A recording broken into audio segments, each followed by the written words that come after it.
সকাল 9:45 চলে এসেছি আমার বাড়ির কাছাকাছি রেল স্টেশন ধুবুলিয়া থেকে 9:58 লালগোলা প্যাসেঞ্জার ধরে আমি চলেছি শিয়ালদা। ধুবুলিয়া থেকে কিন্তু এখন শিয়ালদার ভাড়া হচ্ছে 30 টাকা। হাওড়া থেকে বা সাঁতরাগাছি থেকে ট্রেন হওয়ার কিন্তু এটা আমাদের ক্ষেত্রে একটু অসুবিধা, নদীয়ার যারা আছে তাদের জন্য আমাদের কিন্তু অনেক আগে বাড়ি থেকে বার হতে হয়। তো সেই কারণে বুঝতে পেরেছি এত সকাল বার হয়ে গেছি। কান্ডারি এক্সপ্রেস নর্মালি কিন্তু হাওড়া থেকে যদি থাকে 2:20-তে থাকে, আজকে কিন্তু সাঁতরাগাছি থেকে 2:44-এ। তো সেই মতো আগে বার হয়ে আমাকে পৌঁছতে হবে।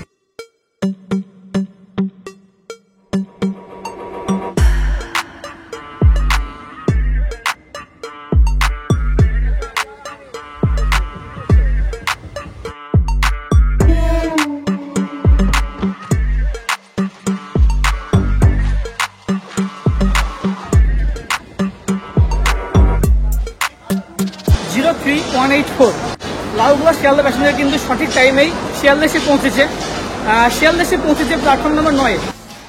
এই লালগোলা প্যাসেঞ্জারে বসে আসার মতো সৌভাগ্য কিন্তু আমার নেই, সেই কারণে কিন্তু পুরো রাস্তাটা দাঁড়িয়ে আসতে হলো। যাই হোক, যেহেতু গ্যালোপিং ছিল কোনো একটা প্রবলেম হয়নি, স্মুথলি এসেছি এবং রাইট টাইমে পৌঁছে দিয়েছে। শিয়ালদা স্টেশন পৌঁছতে তো প্রায় একটা বেশ খিদেও পেয়েছে, তো চলুন কিছু খাওয়া দাওয়া সারা যাক।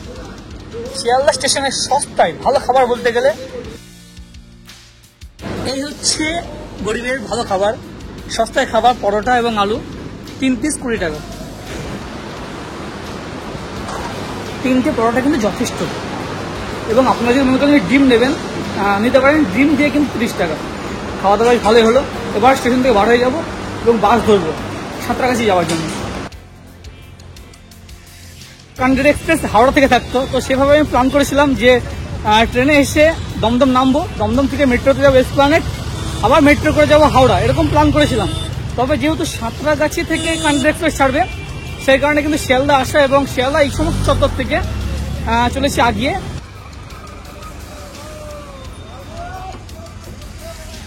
ভাগ্য খুবই ভালো, এসেই পেয়ে গেছি সাঁতরাগাছির জন্য বাস। নর্মালি কিন্তু ওয়েট করতে হয় কিছুক্ষণ, তবে আজকে আসা মাত্র পেয়ে গেছি এবং ফাঁকা সিটও পেয়ে গেছি।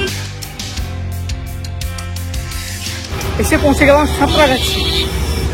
শিয়ালদা থেকে সাঁতরাগাছি আসার জন্য সময় লাগবে মোটামুটি 50 মিনিট এবং শিয়ালদা থেকে সাঁতরাগাছির এখন বাস ভাড়া হচ্ছে 22 টাকা। শিয়ালদা এসে পৌঁছানোর পর কিন্তু একটু গরম ছিল, কিন্তু এখন বুঝতে পারছি মেঘলা ওয়েদার হয়ে গেছে, আকাশের মুখ একটু ভার, স্বস্তি রয়েছে এবং হাওয়া দিচ্ছে রীতিমতো।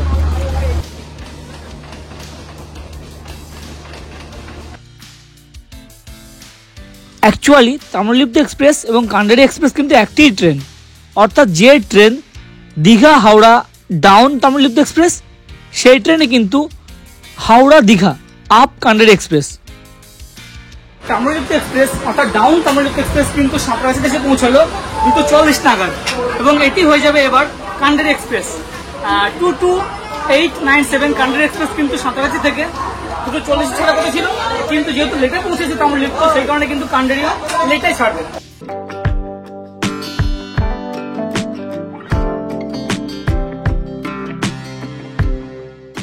সাঁতরাগাছি জাংশনের 2 নম্বর প্ল্যাটফর্ম থেকে 3:38 ছেড়ে আসার পরে আমরা এসে পৌঁছে গেলাম উলুবেড়িয়া। 25 কিলোমিটার জার্নি এবং উলুবেড়িয়া এসে পৌঁছালাম 3:58 নাগাদ। এখানে কিন্তু 2 মিনিট হল্ট। উলুবেড়িয়াতে 1 মিনিট দাঁড়িয়ে আমাদের ট্রেন কিন্তু আগে চলেছে আবারও সামনের দিকে। যেহেতু লেট চলছে, সেই কারণে কিন্তু মেকআপ দেওয়ার চেষ্টা।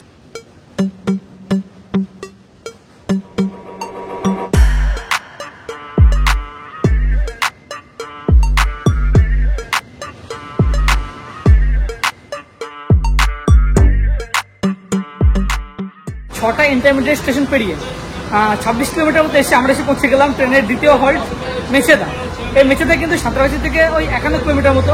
নর্মালি কিন্তু এই মেছেদাতেও 2 মিনিট হল্ট, তবে ট্রেন যেহেতু প্রায় 55 মিনিট লেটে চলছে, সেই কারণে কিন্তু 1 মিনিট দাঁড়িয়ে ট্রেন কিন্তু ছেড়ে দিল।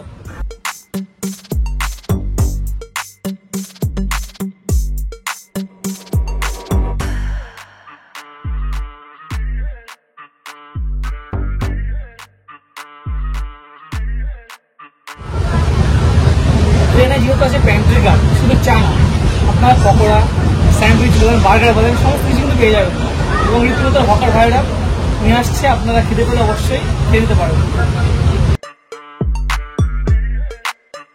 পূর্ব মেদিনীপুরের সদস্য হল্ট এবং আমাদের ট্রেনের তৃতীয় হল্ট অর্থাৎ সাঁতরাগাছি থেকে 84 কিলোমিটার আসার পর আমরা এসে পৌঁছে গেলাম তমলুক।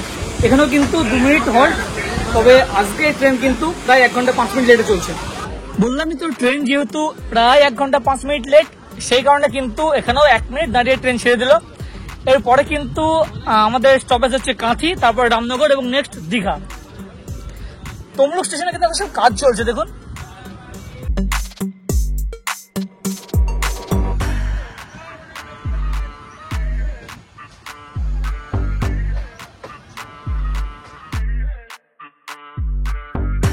এই হচ্ছে কাঁথি।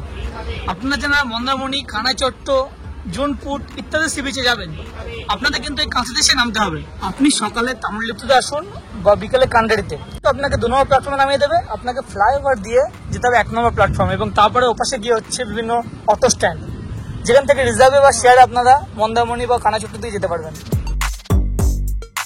ফাইনালি দীঘা।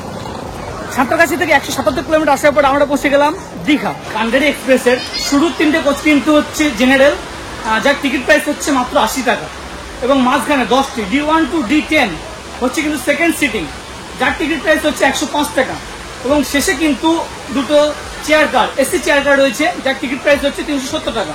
আপনারা আপনাদের সামর্থ্য অনুযায়ী কিন্তু এই ট্রেনে চলে আসতে পারেন দীঘা। তো স্টেশনের পাশে তৈরি হচ্ছে দীঘা জগন্নাথ মন্দির, এবং জগন্নাথ মন্দিরের এপাশে এই যে চওড়া রাস্তা, সে রাস্তা পথে মেন রোড থেকে 1 মিনিট আসার পরে কিন্তু হচ্ছে এই হোটেল। এক পাশে জগন্নাথ মন্দির, এ পাশে হচ্ছে মার্কেট কমপ্লেক্স, এবং তার পাশে দ্বিতীয় বিল্ডিংটি। এই হচ্ছে আজকে আমাদের আস্তানা হোটেল আনন্দ মেলা।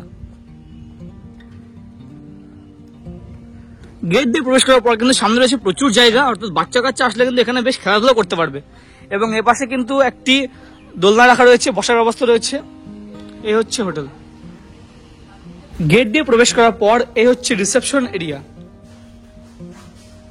এবং সোজা করিডোর, তার দুপাশে রুমগুলি, আবার উপরে রুমগুলি। আমাদের কিন্তু ব্যবস্থা হচ্ছে উপরে। রিসেপশনের পাশ দিয়ে সিঁড়ি পথে উঠে আসার পরে কিন্তু এই লম্বা করিডোর, তার দুপাশে রয়েছে বিভিন্ন রুমগুলি। আমরা রয়েছি এই রুমটাতে। এই দেখুন, বেশ বড় রুম, কিন্তু একটি খাটের বন্দোবস্ত রয়েছে এবং একাধিক বালিশ দেওয়া রয়েছে। 600 টাকা অনুপাতে কিন্তু রুমটা ভাড়া ঠিকই রয়েছে। নন এসি রুম এবং একসাথে অ্যাটাচ টয়লেট। এই হচ্ছে টয়লেট ওয়েস্টার্ন স্টাইল। ছাড়াও 2-1 রুম খালি আজকে দেখি, আপনাকে তারপর দেখাই যে কেমন পরিকাঠামো। এই দেখুন, এই হচ্ছে বিরাট ফ্যামিলি রুম, অর্থাৎ আপনারা যারা বড় গ্রুপ আসবেন 8 থেকে 10 জন কিন্তু এই রুমে থাকতে পারবেন। দেখুন, এপাশে 2টো আলাদা ডবল বেড আছে, যেখানে অনায়াসে 5 থেকে 6 জন তো থাকাই যায়। এপাশে কিন্তু ডবল বেড, যেখানেও কিন্তু অনায়াসে 5 থেকে 6 জন থাকতে পারবেন। প্রচুর জায়গা, মানে একটা হল ঘর মতো সেটাকে রুম করা হয়েছে। এটি কিন্তু এসি নন এসি দুভাবে দেওয়া হয়। প্রচুর জায়গা, প্রচুর। এবং এপাশে রয়েছে অ্যাটাচ টয়লেট। এ হচ্ছে ওয়েস্টার্ন স্টাইল। আপনাদের সুবিধার্থে এই হোটেলের কন্ট্যাক্ট নাম্বার আমি ডেসক্রিপশন বক্সে দিয়ে রাখলাম। আচ্ছা, যেহেতু বিস্তর রুম, সেই কারণে কিন্তু রুমের দুপাশে রয়েছে টয়লেটের বন্দোবস্ত, ওপাশে রয়েছে এবং এপাশেও রয়েছে টয়লেটের বন্দোবস্ত। এই হচ্ছে আরেকটি রুম। রুমে কিন্তু যথেষ্ট জায়গা। এই দেখুন, প্রতিটা রুমে সেরকম খাট রাখা রয়েছে। এটা হচ্ছে আলাদা, শুধু এসিটা রয়েছে। এই রুম কিন্তু এসি নন এসি দুভাবে দেওয়া হয়। আর সাথে তো রয়েছে অবভিয়াসলি অ্যাটাচ টয়লেট। আর রুমে রাখা রয়েছে দেখুন টিভির বন্দোবস্ত।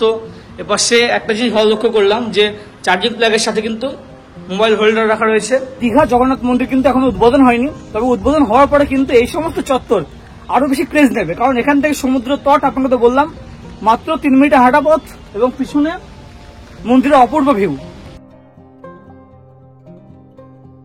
আমার পার্সোনালি মনে হয়েছে দীঘা এসে আপনারা যারা একটু নিরিবিলিতে থাকবেন মনে করেন এবং সমুদ্র তটে কাছাকাছি থাকবেন মনে করেন, তেনাদের জন্য কিন্তু এই হোটেল পারফেক্ট বলা চলে, কারণ হোটেল হচ্ছে একেবারে দীঘা স্টেশনের পাশেই। যাই হোক বন্ধুরা, এই ভিডিওটি আপনার কেমন লাগলো অবশ্যই নিচে কমেন্ট করে জানান। সাথে থাকুন, দেখতে থাকুন, এবং চ্যানেলটি সাবস্ক্রাইব না করে থাকলে আজই সাবস্ক্রাইব করুন। অনেক অনেক ধন্যবাদ।